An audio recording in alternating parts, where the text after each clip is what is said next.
Bismillahirrahmanirrahim. Bismillahirrahmanirrahim. Assalamualaikum warahmatullahi wabarakatuh. Alhamdulillahirabbil alamin. Wassalatu wassalamu ala sayyidil mursalin wa khatamin nabiyyin wa ala alihi wa ashabihi wa man sara ala nahjihi ila yaumiddin. Qala Allah Ta'ala fi kitabihil karim, a'udzu billahi minasyaitonir rajim. Ya ayyuhalladzina amanu taqullaha haqqa tuqatih wa la tamutunna illa wa antum muslimun. Amma ba'd, Allahumma anfa'na bima 'allamtana wa 'allimna ma yanfa'una wa zidna ilman nafi'a. Allahumma ati nufusana taqwaha wa zakkiha anta khairu man zakkaha anta waliyuha wa maulaha. Allahumma arinal haqqa haqqan warzuqna ittiba'ah wa arinal batila batilan warzuqna ijtinaba birahmatika ya arhamar rahimin. Ayah bunda, bosku, Kurlas, dua era yang berbeda itu Pak ya. Alhamdulillah, bersyukur dan memuji kehadirat Allah Subhanahu wa Ta'ala di kesempatan yang mulia, yang baik ini, di tempat yang baik ini. Kita semuanya dikumpulkan oleh Allah Subhanahu wa Ta'ala, dan insya Allah perkumpulan kita ini lebih baik daripada perkumpulan yang ada di seberang jauh sana. Meskipun kita bukan kepala-kepala negara, tapi alhamdulillah kita berkumpul di rumah daripada rumahnya Allah Subhanahu wa Ta'ala. Nggak pakai dasi tidak mengapa, ya, tidak pakai jas tidak mengapa. Insya Allah kita mudah-mudahan dimuliakan Allah Subhanahu wa Ta'ala. Karena wa majtama'a qaumun fi baitin min buyutillah yatluna kitaballahi wa yatadarasunahu bainahum illa nazalat alaihimus sakinah wa ghasyiyatuhumur rahmah wa hafathumul malaikah wa dzakarahumullahu fi man indah. Tidaklah berkumpul suatu kaum di rumah Allah kecuali akan dilimpahkan kepada mereka ketenangan, rahmat, dikelilingi malaikat, dan disebut-sebut namanya di sisi Allah Subhanahu wa Ta'ala. Dan hari ini kita bacakan sebuah ayat di muqaddimah, kemudian kita akan mempelajari beberapa hadis Nabi Shallallahu Alaihi Wasallam. Mudah-mudahan perkumpulan kita ini mendapatkan 4 kemuliaan yang Allah berikan, yang Allah sebutkan dalam hadis Nabi Shallallahu Alaihi Wasallam tadi. Amin ya robbal alamin. Dan tentu salawat ma'assalam mudah-mudahan tercurah, terlimpah kepada Nabi kita Muhammad Shallallahu Alaihi Wasallam, dan mudah-mudahan salawat salam juga tercurah kepada keluarga beliau, sahabat beliau, dan orang-orang yang mengikuti jalan beliau kapan dan dimanapun mereka semuanya berada. Jamaah sekalian yang dimuliakan Allah Subhanahu wa Ta'ala, ya bunda, hari ini kita lanjutkan pembacaan kitab Riyadhus Shalihin yang dikarang oleh Al-Imam An-Nawawi rahimahullahu ta'ala rahmatan wasi'ah. Dan alhamdulillah kita sudah sampai di bab ketiga, bab as-sabr, bab sabar, hadis yang ke-29. Wa an Abi Zaid Usamah bin Zaid bin Harithah maula Rasulillah sallallahu alaihi wasallam.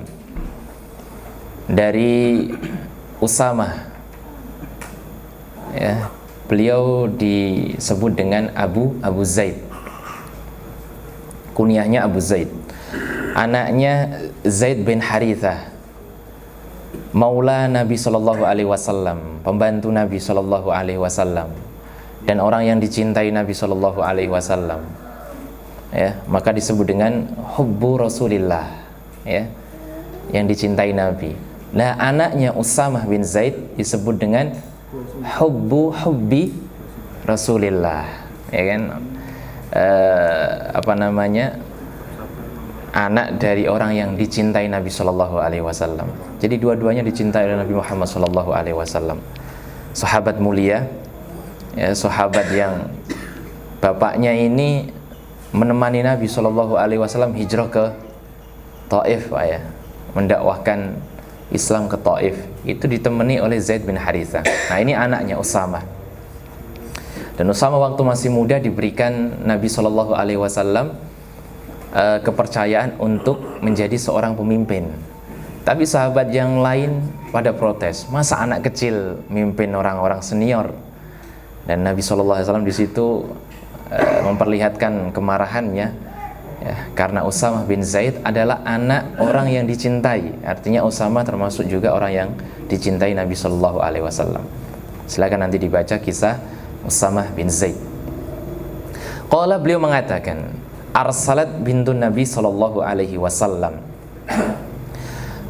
anaknya Nabi Muhammad Sallallahu Alaihi Wasallam, putri beliau, mengutus, ya, seseorang, kemudian berkata, inna bani qadih tudhira fashhadna.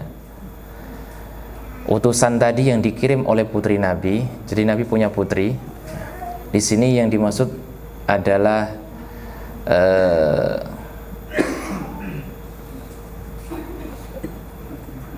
siapa Pak? Zainab, ya. Bintun Nabi hiya Zainabu. Hiya Zainabu. Jadi yang dimaksud di sini adalah Zainab. Zainab itu putri Nabi yang pertama kali. Lahir dari Bunda Khadijah. Dan hampir seluruh anak Nabi itu, putra-putri Nabi itu dari Bunda Khadijah, kecuali satu, Ibrahim, dari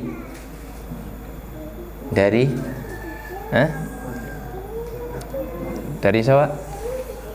Maria atau Juwairiyah. Jadi semuanya hampir dari Nabi Shallallahu Alaihi Wasallam, termasuk Zainab. Dan Zainab yang tertua. Kemudian orang yang diutus oleh Zainab ini mengatakan, ya Rasulullah, sungguhnya anakku, ya, qadih tudhira, sedang mengalami sakaratul maut. Fashhadna, maka datanglah, lihatlah dia, kata Zainab melalui siapa? Utusannya tadi. Fa arsala yuqri as-salam wa yaqul inna lillahi ma akhadha wa lahu ma a'ta wa kullu syai'in indahu bi ajalin musamma faltasbir wal tahtasib. Tapi Nabi SAW cuma mengatakan, ya, datang kembali ke sana, sampaikan salamku. Dan Nabi mengucapkan inna lillahi ma akhadha, sungguhnya hak Allah untuk memberi, untuk mengambil. Walahu ma'a'ta, dan bagi Allah hak untuk memberi. Maksudnya apa? Ya, Allah berhak untuk menghidupkan manusia, dan Allah punya hak untuk mematikan manusia. Diingatkan maksudnya. Wa kullu syai'in indahu bi ajalin musamma, dan segala sesuatu di sisi Allah itu ada batasannya, sudah ada ketentuannya. Fal tasbir wal tahtasib, maka sabarlah dan harapkanlah pahala dari sisi Allah. Kembali si utusan Zainab ini kepada Zainab, tapi kemudian Zainab ngutus lagi, kembali lagi kepada Rasul. Fa arsalat ilaihi, diutus lagi kepada Nabi, tuqsimu alaih liya'tiyannaha. Bahkan beliau bersumpahlah bahwa Nabi harus datang. Nah gitu. Jadi agak memaksa sang bapak untuk lihat cucu, karena sedang sakaratul maut. Faqama wa ma'ahu Sa'd bin Ubadah, maka Nabi SAW berdiri, ya, ditemani oleh Sa'ad bin Ubadah, wa Mu'ad bin Jabal, dan juga Ubay bin Ka'ab, wa Zaid bin Thabit, wa rijalun radhiyallahu anhum, dan beberapa para sahabat. Jadi kalau rijal berarti adalah para sahabat maksudnya di sini. Karena memang pantas mereka disebut sebagai rijal, lelaki. Farufi'a ila Rasulillah sallallahu alaihi wasallam as-sabi, maka kemudian Nabi sallallahu alaihi wasallam sesampainya di rumah Zainab, bayi tadi diangkat oleh Nabi sallallahu alaihi wasallam. Ya, fa'aq'adahu fi hijrih wa nafsuhu taqaqqa. Didudukkan di pangkuan Nabi dan nafasnya taqaqqa. Nah, itu namanya taqaqqa. Apa Pak bahasanya, Pak? Terengah-engah, ya. Sulit dia untuk bernafas karena sudah sakaratul maut. Fafadat ainah, kemudian Nabi sallallahu alaihi wasallam pun menangis ya. Faqala Sa'ad, ya Rasulullah, ma hadza? Ya Rasulullah, apa ini? Kenapa dengan ini? Atau maksudnya dia itu bertanya, kenapa Nabi sallallahu alaihi wasallam menangis, begitulah. Ya. Kan sudah sewajarnya kalau orang itu akan meninggal, baik dia tua maupun bayi. Kenapa Anda menangis? Ma hadza? Faqala hadhihi rahmatun. Ya, ini adalah rahmat. Nangis itu rahmat, ya, sifat rahmat. Ja'alaha Allah Ta'ala fi qulubi ibadih. Allah jadikan rahmat itu dalam hati para hambanya. Masya Allah. Jadi tidak mengapa nangis kehilangan itu tidak masalah. Justru malah kalau kita tidak nangis itu ada pertanyaan, kan gitu Pak ya. Bukan berarti nangis itu tanda dia tidak terima akan ridha Allah, bukan. Tapi nangis itu kalau kata Nabi adalah bentuk rahmat. Justru Allah berikan rahmat ini, dengan nangis itu adalah rahmat. Jadi tidak masalah. Wa fi riwayatin fi qulubi man syaa min ibadihi. Dalam riwayat yang lain, maksudnya rahmat ini Allah berikan kepada hati hamba-hambanya yang dipilih oleh Allah. Wa inna ma yarhamullahu min ibadihi ar-ruhama, dan sesungguhnya hanya orang-orang yang rahim dari hambanya lah yang diberikan rahmat oleh Allah, gitu. Jadi Allah hanya merahmati bagi hamba-hamba yang memiliki sifat ruhama, sifat belas kasih. Muttafaqun alaih. Hadis ini diriwayatkan oleh Imam Al-Bukhari dan Imam Muslim. Dari hadis ini banyak faedah. Di antaranya adalah jawaz istihdhari dzawil fadl lil muhtadhar. Boleh ya, hadirnya orang yang punya keutamaan ya, dihadirkan untuk menghadiri orang yang sedang sakaratul maut, itu boleh. Jadi kalau kita punya keluarga sedang sakaratul maut, meminta orang-orang yang memiliki kemuliaan, keutamaan, itu boleh untuk diundang melihat. Karena pasti orang yang punya keutamaan itu nggak mungkin melihat orang sakaratul maut kecuali dia akan mendoakannya, ya, akan memberikan belas kasihnya, dan itu membahagiakan bagi orang yang sakaratul maut. Li roja'a barakatihim wa du'aihim, nah, tadi mengharapkan barokahnya. Barokah itu apa, Bu? Barokah itu as-sabat wa ziyadah fil khair. Tetapnya kebaikan atau bertambahnya kebaikan, itu namanya barokah. Nah, orang yang punya keutamaan itu diharapkan ada keberkahan itu. Dan doa dari mereka, wajawazul qasam alaihim, bahkan boleh untuk bersumpah supaya dia hadir. Demi Allah hadirlah. Nah, gitu nggak apa-apa, Pak, ya. Seperti putri Nabi tadi, Zainab bintu Nabi sallallahu alaihi wasallam, bintu Muhammad. Faedah yang kedua, jawazul masyi ila ta'ziyah wal iyadah bi ghairi idzan bi khilafil walimah.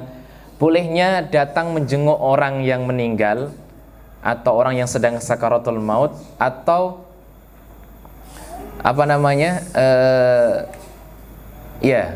bolehnya berjalan bertakziah atau menjenguk orang yang sedang sakaratul maut walaupun tanpa izin. Bi khilafil walimah, berbeda dengan walimah. Kalau walimah nggak boleh, Pak, ya. Jangan jadi tufaili. Tufaili itu apa? Tamu yang tidak diundang. Nah, setelah salaman dengan mempelai, yang laki-laki tanya, tamumu. Yang perempuan juga, ini tamumu. Sama-sama tidak tahu, ya.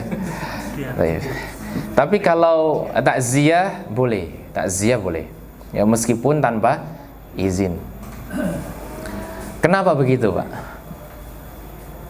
Bedanya apa? Sebabnya apa? Karena kalau takziah harusnya kita yang membawakan sesuatu, tapi kalau walimah kita yang mengambil sesuatu, itu loh. Makanya kalau walimah itu harus izin dulu. Barangkali yang sahibul baitnya tidak menyiapkan, ya kan? Yang datang tamunya kok ujuk-ujuk hakemen nih ya, gitu. Tapi kalau takziah, jenengan yang bawa, ya, minimal bawa amplop lah, ada isinya, gitu. Kemudian faedah berikutnya istihbab ibraril al-muqsam, ya. Dianjurkan untuk ibram itu apa, Pak? Ibrar itu ya bersegera untuk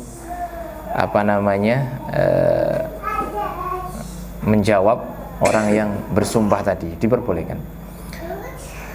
Kemudian istihbab amr sahibil musibah bis sabr, ya. Istihbab amr sahibil musibah bis sabr qabla wuqu'il maut. Dianjurkan untuk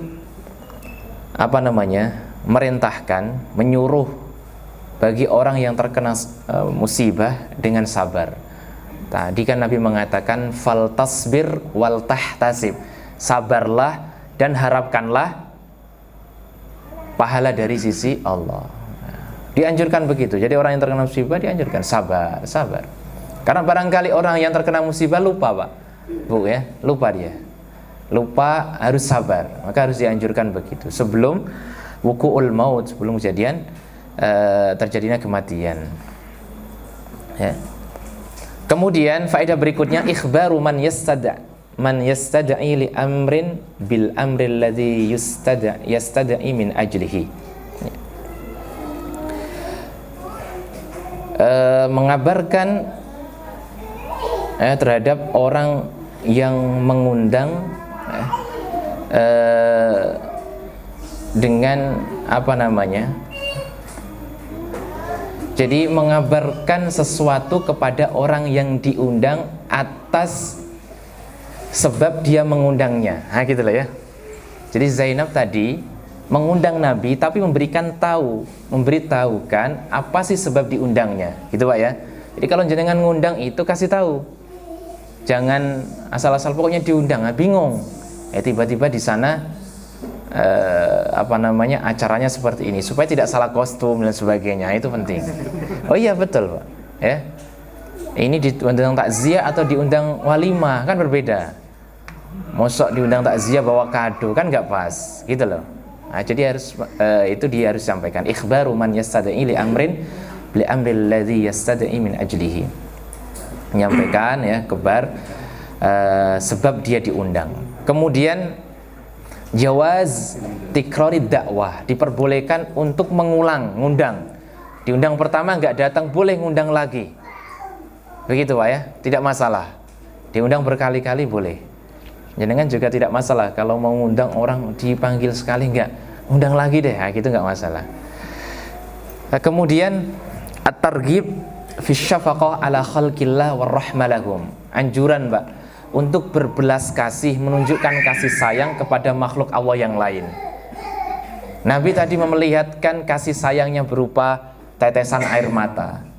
Itu kan membuat sejuk juga putri Nabi dan juga putranya tadi yang sedang mengalami sakaratul maut.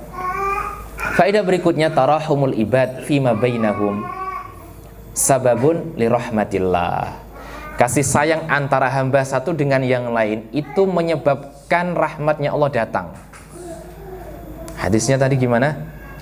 Ya, wa innama yarhamullahu min ibadihi ar-ruhama. Allah itu akan merahmati bagi hamba-hambanya yang memiliki sifat rahmah. Artinya kalau kita menunjukkan sifat saling kasih sayang, Pak, itu berarti seperti mengundang rahmatnya Allah. Tapi kalau saling bertikai itu seperti menolak rahmat Allah, gitu loh. Ya. Itu salah satu faedah dari hadis tadi, masya Allah. Kemudian at-tarhib min qaswatil qalbi wa jumudul ain.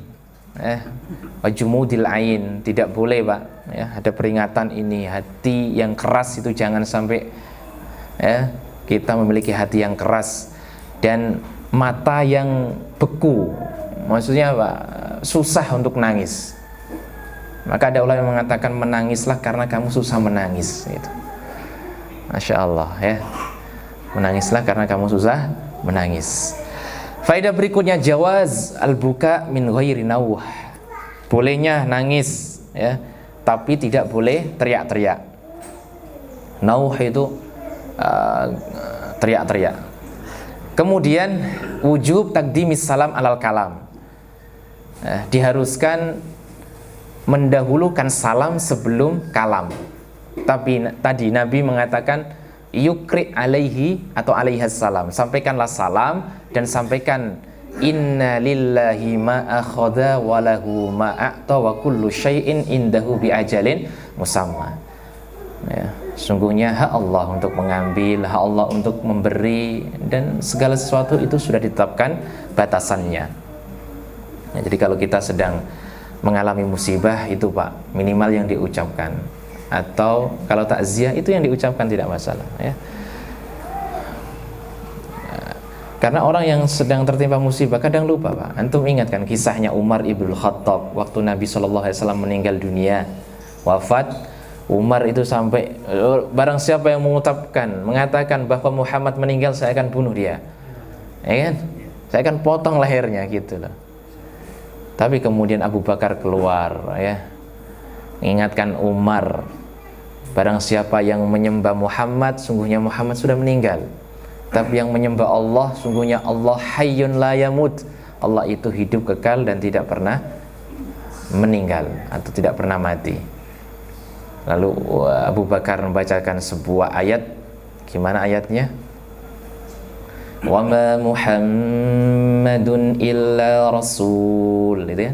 Dan tidaklah Muhammad itu kecuali sebuah utusan, hanyalah seorang utusan. Terusannya apa? Lupa saya. Wa ma Muhammadun illa rasul qad khalat min qablihi ar-rusul afa imma ta'aw qutilan qalabtum ala aqabikum. Apakah kalau nanti Muhammad sudah meninggal kalian berbalik murtad? Umar sampai mengatakan, saya hampir tidak ingat ayat yang dibaca Abu Bakar, seakan-akan ayat itu tidak pernah turun. Baru hari ini saya ingat lagi. Nah, jadi orang yang terkena musibah itu lupa Pak. Maka tidak perlu kita malu atau segan untuk menasihati orang yang terkena musibah. Kayak kan Ustadz Yus ngerti dewe. Ya enggak boleh begitu Pak ya. Enggak bisa. Karena kena musibah itu lupa Pak. Dia diselimuti kesedihan. Nah, Umar contohnya ya. Lupa, dia mengatakan lupa kalau ada ayat itu, dia mengatakan begitu.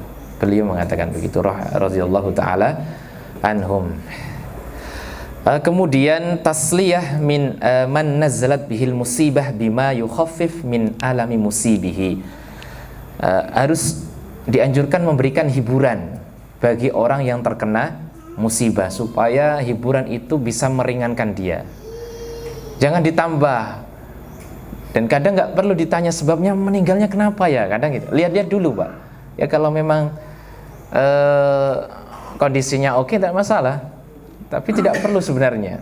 Mungkin diajak ngobrol yang lain kan gitu. Nggak perlu ditanya ini kenapa yang meninggalnya, nggak perlu. Biasanya nanti dia yang akan sendiri menyampaikannya, gitu ya. Tasliyah, kasih hiburan. Tasliyah itu artinya hiburan. Iyadatul marid walau kana mafdhulan aw sabiyan saghiran min makarimil akhlaq. Menjenguk orang mati, menjenguk orang sakit ya, walaupun dia itu orang yang tidak lebih mulia. Mafdhul itu kebalikannya fadhil ya. Tidak masalah. Walaupun dia juga anak kecil, tidak masalah. Min makarimil akhlaq itu termasuk akhlak yang mulia. Nabi, orang yang mulia menjenguk anak kecil, tidak masalah, tidak menurunkan derajat beliau sebagai seorang nabi. Itu tidak masalah. Ya. Maka kita juga tidak usah pilih-pilih siapa yang harus kita tengok, siapa yang harus kita takziah, tidak harus pilih-pilih. Apalagi di situ ada kemuliaan, keutamaan. Jenguk orang sakit itu kan salah satu hak, betul ya Pak ya? Hak seorang muslim. Kemudian takziah itu baginya pahala, sampai mengantarkannya ke liang lahat baginya pahala. Kemudian takdim husnil adab ala soal zahir fi qauli Sa'd bin Ubadah ya Rasulullah ma hadza. mendahulukan adab yang baik sebelum bertanya, sebagaimana contoh yang dicontohkan oleh Sa'ad bin Ubadah. Ya Rasulullah, pelan gitu kan, ya Rasulullah, mahadza. Karena Sa'ad bin Ubadah tidak tahu. Beliau beranggapan bahwa kayaknya tidak lumrah lah seorang nabi kemudian menangis gara-gara anak kecil meninggal, nah gitu lah maksudnya. Kenapa Anda menangis? Nah, jadi mendahulukan adab sebelum bertanya. Itu diantara hikmah yang berikutnya tentunya adalah sabar ya, karena babnya ini adalah sabar ketika ditimpa musibah.